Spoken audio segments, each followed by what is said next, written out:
monetary system thrives on debt, right? They do not care about prosperity. As a matter of fact, prosperity goes against everything they've set up as far as the United States goes. That's why there's only a 1%. Okay? The United States thrives in deficit spending. Anytime you watch CNN, MSNBC, that is your government spending more money than they have. They're always talking about deficit spending. And what they go into deficit spending for is infrastructure, social programs, and war. Are you guys aware that the president of Haiti was just assassinated? Yes. Yeah, right. There's something going on over there. The people that they caught look like Americans, right? And you always have to just kind of keep your mind on global economy and how the United States occupies other countries. They'll go into deficit spending for war because war makes money for them. All right. We are going to talk today about how currency is actually created. Okay. And remember, last week we talked about the difference between currency and money. Currency is just paper money. Money is actually something that stores value, increases in purchasing power, or maintains the purchasing power, and is limited in supply. We are not talking about that today. We are talking about currency, which is your paper money. So, step one. The Treasury borrows currency by issuing bonds. A bond is a glorified IOU. The Treasury bonds are actually our national debt. These IOUs are going to be paid back by us and our progeny. So that's our descendants, our children, our children's children, so on and so forth, through future taxation. Your government is stealing prosperity from the future to spend it today. Okay? Last week we talked about time theft. That was in Master Class 1. I'm going to show you a little bit more about how that time theft actually works. However, if you looked up time theft on Google, you're going to see numerous entries with examples of corporations explaining how employees steal time.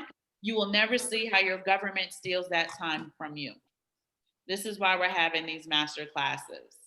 Okay? And down at the bottom, just because this is YouTube content, all of the information where I got it from is cited at the very bottom of each slide, okay?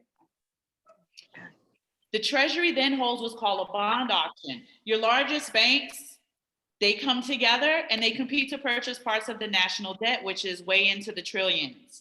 What they do is they make a profit on this debt by earning interest on it. The banks then sell those bonds to the Federal Reserve at a profit, right? Because when the bank sells the bonds to the Federal Reserve doesn't give them the interest from it because they're going to take the interest from you, the people, right? This happens in open market operations. In the picture here, you see that I have a picture of the bond. I got this from the biggest scam in the history of mankind. A gentleman named Mike Maloney has a great YouTube channel and a series that explains this very deep into depth. It's very specific, it's very detailed, and it's great. You can find that playlist available on Simon Family Investment Ventures on YouTube. Now, to pay for the bonds, what the Federal Reserve is going to do is they're going to write a check on an account that has a $0 balance. This means they can write checks to infinity. And then again, there in the picture, we have this quote from the Boston Federal Reserve. When you or I write a check, you have to have sufficient funds in the account to cover the check. When the Federal Reserve writes a check, there is no bank deposit on which that check is drawn. When the Federal Reserve writes a check, it is creating money. So the Federal Reserve can write as many checks as they want to for as large quantities of money as they please.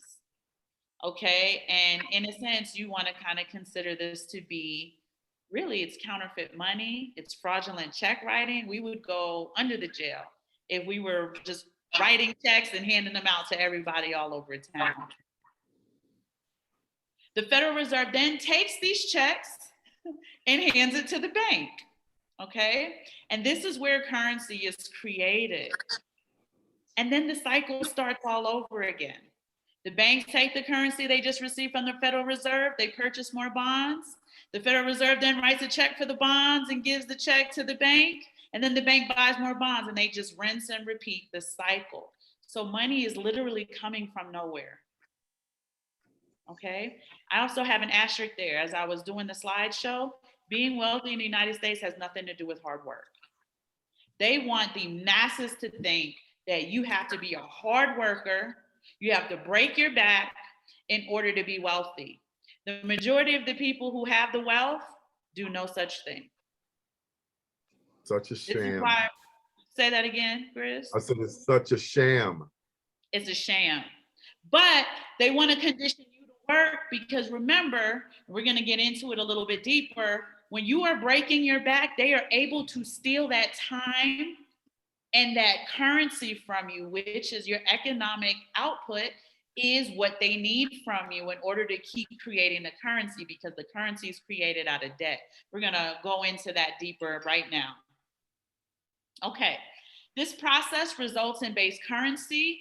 They call it base money, but remember, we can't call this money because it isn't backed by anything.